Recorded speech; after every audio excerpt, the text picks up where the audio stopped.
Oke teman-teman sekalian, di pertemuan keempat ini kita akan membahas terkait beberapa hal terkait dengan kimia. Terutama nanti kita bahas tabel perodiknya. Itu hanya singkat saja sebenarnya, tidak mendalam. Kemudian kita juga akan membahas reaksi sederhana, ya. Nanti kita juga akan melihat bagaimana kalau dia eksotermik, ya, yang eksotermik, ada yang endotermik nanti, ya. Jadi kita akan melihat hal itu. Jadi kira-kira demikian materi hari ini. Nah, kita mulai dengan tabel perodik. Jadi melihat tabel perodik itu seperti melihat sebuah daftar isi, ya. Karena tabel itu berisi tentang elemen atau unsur yang sudah ditemukan oleh manusia yang ada di bumi, dan beberapa ada yang dibuat, ya. Misalnya ini UUB ini, UUB, UUT, UKI ini dibuat semua, ini dibuat di laboratorium unsurnya. Jadi menggunakan benda yang sangat baru, ya. Jadi benda yang hebat, bisa mengeluarkan sinar dengan intensitas yang sangat tinggi dengan energi yang sangat besar. Jadi bisa dibuat ini unsur-unsur ini, ya. Nah, kita bisa melihat bahwa tabel perodik itu adalah mengandung berbagai unsur, namun ini sudah digolongkan. Jadi kalau ini namanya blok S namanya. Ini namanya blok P. Ini namanya blok D. Ini namanya blok F, ya. Ini masuk golongan utama. Ini juga golongan utama. Ini namanya transisi. Ini transisi dalam. Jadi itu tabel perodik. Nah, susunan-susunan ini sebenarnya misalkan begini, kecenderungan juga sudah ditentukan. Jadi kalau teman-teman bisa melihat bahwa ini, ya, itu logam semua nih. Yang kesini semakin non logam. Jadi makin kirinya makin gas. Jadi oksigen itu gas, fluorin gas, neon gas, ini semua gas nih. Tapi kalau ini logam, ya, padat semua sini. Nah, itu sudah menjadi kodratnya. Jadi susunan ini bukan susunan yang ngasal gitu, ya, tapi ada sesuatu di situ. Nah, ini kalau kita bisa lihat lagi bahwa ada kemiripan nanti dengan golongan. Ini semakin ke bawah ini sifatnya mirip-mirip, ya. Kereaktifannya mirip-mirip. Ini lebih reaktif, ya. Golongan 1 sangat reaktif semua ini, ya, sampai ke bawah sangat reaktif dibandingkan golongan 2. Jadi demikian kira-kira. Nanti golongan 2 lebih reaktif dibanding golongan 3 gitu. Jadi kira-kira memang ini ke bawah ini ada maknanya, ke sini ada maknanya. Jadi sudah demikian tabel perodik. Jadi bukan tabel yang disusun dengan sembarang, ya. Jadi ada sesuatu, ada filosofi dan ada latar belakangnya gitu. Dan sejarahnya juga lumayan panjang untuk hal ini. Nah, ini tabel perodiknya. Jadi seperti saya sampaikan di awal bahwa ini kita bisa melihat kondisi logam. Jadi kalau kita mau meneliti nanti misalnya logam Zn misalnya, mana Zn dia? Kita mau di satu logam misalnya magnesium misalnya, ya. Jadi magnesium itu kan ada dalam klorofil, ya. Nah, ini kita bisa teliti, kita lihat satu ini, kita ambil, kita buka, nanti ada banyak sifat fisik, sifat kimia dan sebagainya. Kita bisa melihatnya, kita bisa menggolongkannya dan sebagainya. Jadi ini adalah daftar isi dari kimia sebenarnya. Sedangkan ini kenapa dipisahkan? Ini sebenarnya letaknya di belakang ini. Itu di sini letaknya. Ke semua ini dari CE sampai LU itu letak di sini, ya. Makanya namanya lantanida. Ini kenapa namanya aktinida? Karena letak di sini, ya. Ini ke belakang nih. Jadi ke belakang ada unsur ke belakang ada unsur-unsur. Inilah isinya, ya. Lantanida dan aktinida. Jadi makanya dia disusun terpisah karena dia letaknya di sini, ya. Di sini semua. Ke semua ini dari CE sampai LU itu letaknya di lantanida. Dari thorium sampai lauresium itu letaknya di aktinida. Jadi makanya dia dipisahkan. Nah, kita akan melihat sedikit tentang reaksi kimia. Kita sudah tahu bahwa ada unsur dalam yang sudah ditemukan dan dikelompokkan, namun unsur tersebut sejatinya ditemukan dalam bentuk senyawa. Nah, senyawa itu terbentuk karena adanya reaksi kimia. Nah, ada berbagai reaksi kimia yang merupakan suatu kondisi, yaitu pengaturan ulang sebenarnya, ya. Jadi pengaturan ulang dalam tataran molekuler. Nah, jadi yang diatur itu bukan yang di luar, tapi di dalamnya diatur dalam tatanan molekulnya gitu. Jadi ada yang disambung, ada yang diputuskan dan sebagainya. Dan dengan nanti ada menyerap ya dan membebaskan energi. Kadang-kadang ada reaksi yang menyerap sehingga mendingin dia kalau kita pegang. Ada reaksi yang membebaskan energi, kita pegang panas dia. Jadi bisa kebakaran dan sebagainya. Nah, jadi nanti ada membentuk suatu zat yang baru. Jadi bukan unsur baru ya, tapi zat yang baru itu artinya sebuah senyawa baru, bukan unsur baru. Unsurnya sama, hanya ditukar-tukar saja. Jadi unsur baru. Nah, ada 4 tipe dasar reaksi kimia. Itu yang pertama ada model sintesis. Ya, di sini sebutkan bahwa sintesis itu pembentukan satu buah senyawa. Ini A dan B ini bergabung, satu buah senyawa namanya nih, dari 2 unsur berbeda. Jadi ini unsur A, ya, ini unsur B, bergabung mereka berdua mensintesis, istilah kerennya jadinya sebuah senyawa. Kebalikannya namanya dekomposisi, ya. Dekomposisi ini ada senyawa kemudian didekomposisi menjadi unsur-unsur tunggal, ya. Sorry, ini bukan tinggal tapi tunggal, ya. Ini tunggal.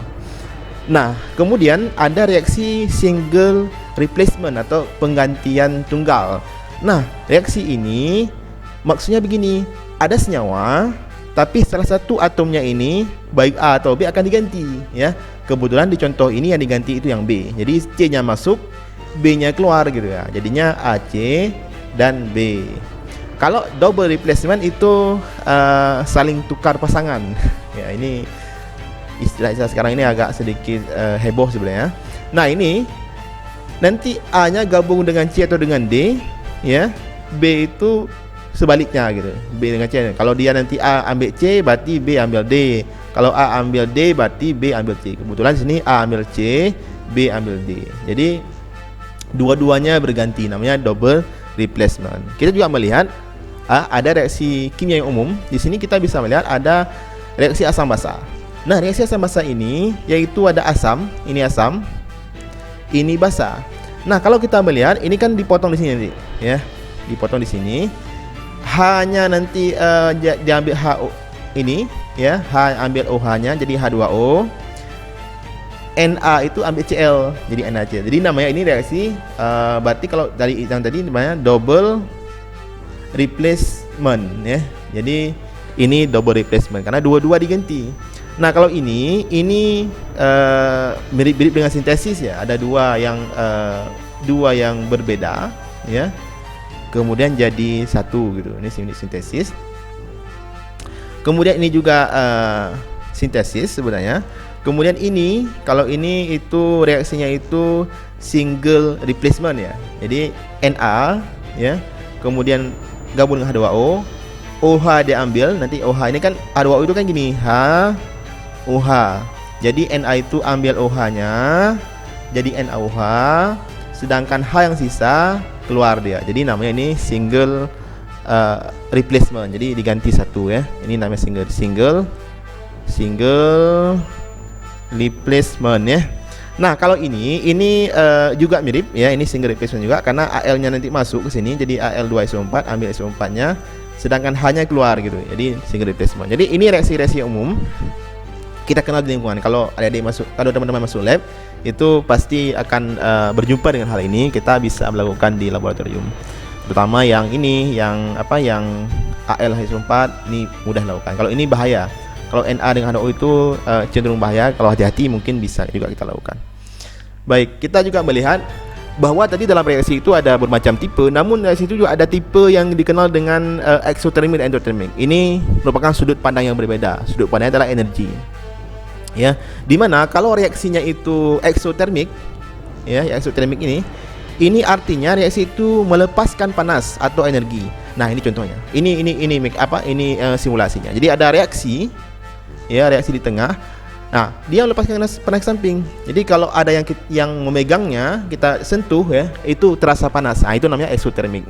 Artinya reaksinya itu membebaskan kalor, membebaskan energi. Kalau yang endotermik itu kebalikannya, ya. Jadi ketika reaksi terjadi, itu dari luar ditarik panasnya, ya. Jadi kalau kita pegang, ini akan mendingin rasanya. Ini dingin, ya. Itu namanya reaksi endotermik. Nah, sebenarnya apa yang terjadi di situ? Yang terjadi adalah kalau reaksi eksotermik, jadi energi awal reaktan itu lebih tinggi daripada produk. sehingga sebagian dibebaskan ya, rilis energi karena dia lebih tinggi di awal daripada di akhir. Kebalikannya kalau ini lebih tinggi di akhir daripada di awal, akhirnya dia butuh energi. Nah, ini namanya endotermik. Jadi teman-teman bisa cek saja nanti kalau melakukan reaksi apakah dia panas. Kalau panas berarti namanya eksotermik. Kalau mendingin namanya endotermik. Kira-kira demikian. Nah, bagaimana melakukan pengukurannya? Jadi di laboratorium itu sebenarnya ada alat namanya kalorimeter. Biasanya yang pakai boom ya. Artinya kalau kalorimeter boom itu kita bisa masukkan reaksi ke sini. Ini reaksinya, di sini reaksinya. Kita bisa picu kapan reaksi mau dilakukan sehingga kita bisa mengukurnya. Jadi dipicu ini namanya boom ya. Jadi itu namanya kalorimeter boom. Kalau kalorimeter biasa itu sulit ya, paling hanya sulit untuk mencapai ketelitian yang baik. Bisa sebenarnya dilakukan tapi sulit. Nah, kalau ini kan bisa dipicu, bisa diatur dan sebagainya. Jadi kita pakai kalorimeter boom. Nah, ini ada sebuah percobaan, ini sebagai simulasi saja supaya teman-teman bisa paham bahwa percobaan itu adalah membakar heksana ya, C6H14 dibakar dengan sempurna, artinya oksigennya cukup dan panasnya digunakan menaikkan suhu air. Jadi ini kan ketika bereaksi, ini ada air di samping ini naik suhunya. Nah, kenaikan suhu air ini akan diukur menggunakan termometer. Nah, ketika diukur dari 293,5 jadi 345,1, ini naik suhunya ya. Artinya apa? Artinya reaksinya itu adalah eksotermik karena dia membebaskan panas ke lingkungan.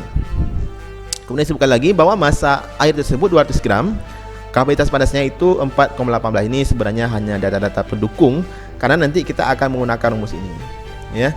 Jadi dengan demikian kita akan memulai dari energi yang diterima oleh air. Karena sudah bereaksi dia ya. Kita sudah mengukur memakai air. Jadi kita melihat berapa energi yang diterima oleh air, yaitu menggunakan Q sama dengan MC delta T ya. Jadi demikian kira-kira itu merupakan rumus yang sangat umum ditampilkan baik di fisika maupun di kimia. Nah, kita masukkan terus nilainya yaitu 200 gram. Ini adalah massa air karena kita lagi ngomong air ini. Ini untuk air ya. Jadi massa air 200 gram, kemudian kalornya tadi 4,18, C-nya itu 4,18. Kemudian delta T, perubahan suhu dari 293,5 sampai 345,1 itu sebesar 51,6. Nah, ini dapatnya adalah 140 joule. Kalau dibagi ini jadinya 43,140 kilojoule ya. Kemudian dengan demikian kita tahu bahwa kalor yang dibebaskan oleh reaksi tadi sebesar 43,140 kilojoule. Reaksi mana? Reaksi pembakaran. Ya, ini yang dibebaskan. Nah, selanjutnya kita menghitung lagi berapa mol heksana yang dipakai, yaitu karena 1 gram kita ubah ke mol ya, yaitu massa per mr. Jadi massanya 1 gram, mr-nya 86, dapatnya ini molnya. Nah, ketika menghitung entalpi itu delta H sama dengan Q yang dikeluarin sama reaksi tadi dibagi dengan mol zat yang dibakar, yaitu heksana. Molnya itu 0,01163, ini 43 kilojoule, dapatnya 37 kilojoule per mol. Nah, inilah kalor yang dikeluarin. Jadi kalau dibuat nanti di kesimpulan, simbolnya harus negatif. Ya, jangan lupa simbolnya harus negatif. Kenapa negatif? Karena kita tahu bahwa suhu air itu naik. Kalau suhu air naik berarti reaksinya eksotermik. Kalau eksotermik tandanya negatif. Kalau kebalikannya, kalau endotermik tandanya positif. Jadi demikian kira-kira. Nah, jadi pada dasarnya reaksi kimia selalu terjadi di sekeliling kita, namun kadangkala kita mengabaikannya ya. Jadi kalau kita masak saja sebenarnya, kita masukkan garam, itu namanya reaksi ionisasi di situ. Kemudian kita masukkan sesuatu lagi, ada reaksi lagi dan sebagainya. Kemudian kalau kita masak nasi misalnya, kita masukkan air dan beras. Nah, itu namanya reaksi hidrolisis, berasnya dihidrolisis. Jadi sebenarnya banyak reaksi di sekeliling kita, namun kita kadang mengabaikannya sehingga menganggap kimia itu sesuatu hal yang sangat besar, sangat luar biasa. Padahal itu terjadi di sekeliling kita. Jadi demikian pada kesempatan ini, semoga bermanfaat bagi teman sekalian. Salam Tutor Akademi.